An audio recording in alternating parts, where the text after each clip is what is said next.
විශේෂ තැනකට ඉතින් යන්නේ බලන්න කොහෙද යන්නේ කියලා හරිද ඔයාලට පෙන්වන්න වීඩියෝ එක බලලා කියන්න ඔයාලටත් ඒ වගේ දෙයක් වෙලා තියෙනවද කියලා. වෙන්න මෙතෙන් තමයි ආවේ බලමු මොකද්ද සීන් එක කියලා. ඒ තැනට ආවා ඉතින් ඒ අයියා නෑ. බලමු අපි ගිහිල්ලා යා පාරේ යනවා කිව්වා. හරි ඒ අයියා වගේ තමයි යන්නේ මේ. අර එහා පැත්තේ යන්නේ. අන්න එයා තමයි මට ඕනේ යාව.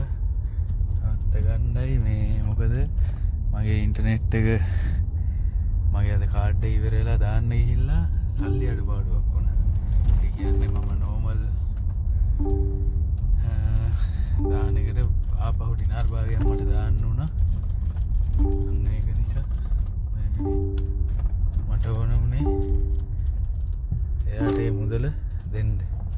දැන් මම මෙතන නවත්තලා එයාට ඒක දෙන්න තමයි ආවේ. පොරොන්දු වුණ දේ අනිවාර්යෙන් දෙන්න ඕන. බලමු ඒක කතා කරලා.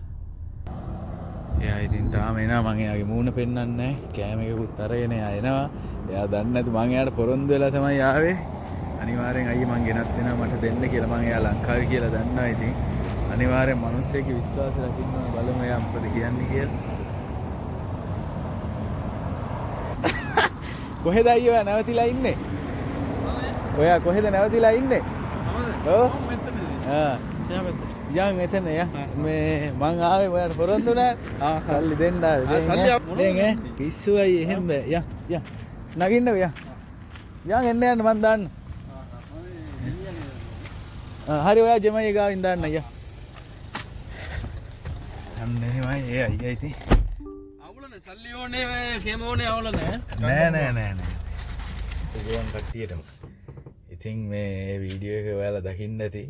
මම ඒ සහෝදරයව හොයාගෙන ගියේ මේ මගේ නෙට් එක මගේ කාඩ් එක ඔයාලා දන්නවා ෆෝන් එක නැත්තම් ඒක එන අවුලක් ඉතින්.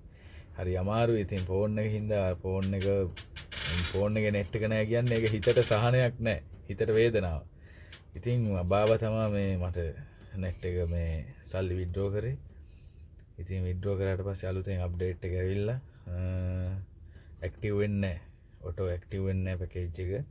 ඊට පස්සේ මේ මට ෆෝන් එක පාවිච්චි නොකර ඉන්න බෑ. මොකද මේ WhatsApp කෝල් එනවා. ඉතින් පාවිච්චි කරා විනාඩි 10ක් විතර පාවිච්චි කරා. ඊට පස්සේ තිබ්බ සල්ලි වලින් යම්කිසි ප්‍රමාණයක් කැපිලා. ඒක නොදැනුවත්ව කැපිලා. ඊට පස්සේ මම යනවා මේ කමියුනිකේෂන් එකට. එතකොට එතනදී මට කියනවා තව ඩිනාර් එකමාරක් මේකට දාන්න ඕනි කියලා. මම එතකොට මට තිබ්බ හදිස්සියට ඇත්තට මගේ අතේ වල සල්ලි තිබුණේ නැහැ. මම පර්ස් එකවත් ගෙනහිල්ලා තිබුණේ නැහැ. ඊට පස්සේ මේ මගේ ඩෙන්ටි කාඩ් එක වාහනේ තිබුණා. මේක ඉතින් අරගෙන යන්නේ. ඊට පස්සේ මම මේ අර සහෝදරයා මම ඔය වීඩියෝ එකේ අර හිටිය සහෝදරයා එයාගේ පස්සෙන් මේ ගියාගේ සල්ලි දෙන්න තමයි. එයාගෙන් මම ඉල්ලගත්තා. මම ඉල්ලුවා ගිහිල්ලා අයියේ මට මෙහෙම දෙයක් වුණා. එයා දමිළ සහෝදරයෙක් මේ මල්ලි ඔයාලට කීයක්ද ඕනේ කියලා. මං කිව්වා අයියේ මට ඩිනාර් එකමාරක් ඕනේ කියලා මං එයාගෙන් ඉල්ලගෙන ඒ වැඩේ කරගෙන මං කිව්වා අයියේ මං ඔයාලට ගෙදර ගිහිල්ලා ගෙනල්ලා දෙනවා කියලා. මම ඊට පස්සේ ඇවිල්ලා එයා කරපු උදව්වට මේ තමයි එයාව හොයාගෙන මං ඔය ගියේ. මට කොච්චර දුරක් වුණත් මං ගෙදර ඇවිල්ලා මේ බාබාට කිව්වා මේ බාබා මෙන්න මෙහෙම දෙයක් වුණා මට මේ පැකේජ් එක මෙහෙම වුණා බාබා අර කෝල් එක ගත්ත හින්දා තමයි එහෙම කියලා මම කිව්වට පස්සේ හරි ගිහිල්ලා දීලා එන්න කිසි ප්‍රශ්නයක් නැහැ කියලා. ඊට පස්සේ මම ඒ දුර ගෙවාගෙන එයාට මේ ඒක දෙන්න ආවේ. එයාට ඩිනාර් එකමාර නෙමෙයි වටින්නේ විශ්වාසය කියන එක. අන්න ඒක තමයි ඕන. හැම මනුස්සයටම මට කියන්න උවමනා වුණේ ඒ හැඟීම තියාගන්න. කවුරු හරි ගනුදෙනුවක් කරොත් එහෙම අපි හැමෝම සල්ලි ගන්නේ වැඩක් කරලා දුක් විඳලා. විශේෂයෙන් අපි ගෘහ සේවිකාවන්ගෙන් ඔය සල්ලි ගන්න මිනිස්සුන්ටත් එක්කමයි මම කියන්නේ. ඒ මනුස්සයොත් ගන්නේ මාර දුකක් විඳලා සල්ලි.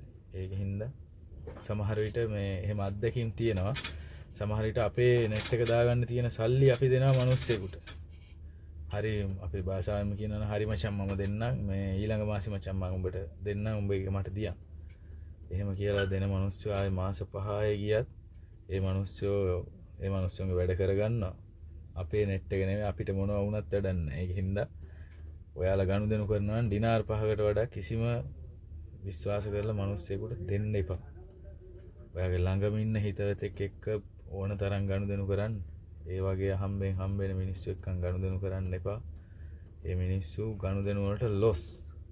එයාලා දන්නේ නැහැ ගනුදෙනු කියන එකේ වටිනාකම, ඒ වචනේ වටිනාකමවත් දන්නේ නැති මිනිස්සු එක්කන් ගනුදෙනු කරන්න එපා.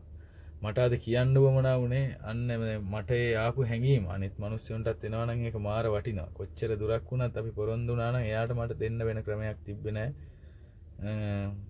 මට ඒක මාර මේ වටිනවා ඒ උදව් එයාගේ. එයා මේ ಜಾති ભેද කියන නෙමෙයි දමිළ සහෝදරයෙක් වෙලත් එයා මට ඒ කරපු උදව්ව මගෙන් වෙන විස්තර මොකුත් ඇහුවේ නැහැ. ඔයා කොහෙද කියලාවත් මගෙන් ඇහුවේ නැහැ. ආමල්ලි කියලා මට පර්ස් එක ඇදලා සල්ලි දුන්නා. ඩිනාර් එකමාරක් කියන ලොකු ගානකුත් නෙමෙයි ඉතින්. ඒ වුණාට අපිට සමහර අවස්ථා එනවා රොටි පැකට් එකක් ගන්න සල්ලි නැති වෙන අවස්ථා එනවා. මොකද එහෙම මට නම් වෙලා තියෙනවා. මම දන්නේ නැහැ ඔයාලට කොහොමද කියලා. මොකද අපි නිතරම එළිය යනවා ගියහම අපිට කඩෙන් කන්න වෙනවා. සමහර දාට තේ එකක් බීලා ඉන්න එක වේලයි කන්නේ. සමහර විට බත් ටිකක් කන්නේ රැයට විතරයි. ඒ වගේ අවස්ථාවල අපිට ඉතින් සල්ලි වියදම් වෙලා මාසේ අවසාන පඩිය හම්බ වෙනකන් පොඩ්ඩක් ඉතින් යන්නේ අමාරුයි.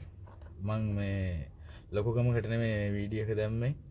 ඒ වගේ මේ විශ්වාසය රකින්න පුරුදු වෙන්න කියලා. ඒ වගේ මිනිස්සු ඕන තරම් කරන මිනිස්සු ඉන්න ඒකින්ද ඔයාලා ගනුදෙනු කරද්දී පරිස්සමෙන් ගනුදෙනු කරන්න. මට ඒකයි කියන්න ඕමනා වුනේ. මට මේ හරි සන්තෝසයි. ඒ අයියා කඩේ තියෙනවා මෙන්න මේ අහමදි වල තියෙන්නේ. අහමදි ඔයාලා දන්නවා ඇති ඔය මේ 1 2 3 කියලා තියෙන ගොඩනැගිල්ලක්. අන්න එතන තමයි යාගේ කෑම කඩේ තියෙන ඉන්දියන් කෑම, අරාබි කෑම. අපේ ලංකාවේට සුදුබත් ඕන විදිහට මාළු කරි හරි රසට කෑම තියෙන කඩයක් ඉතින්.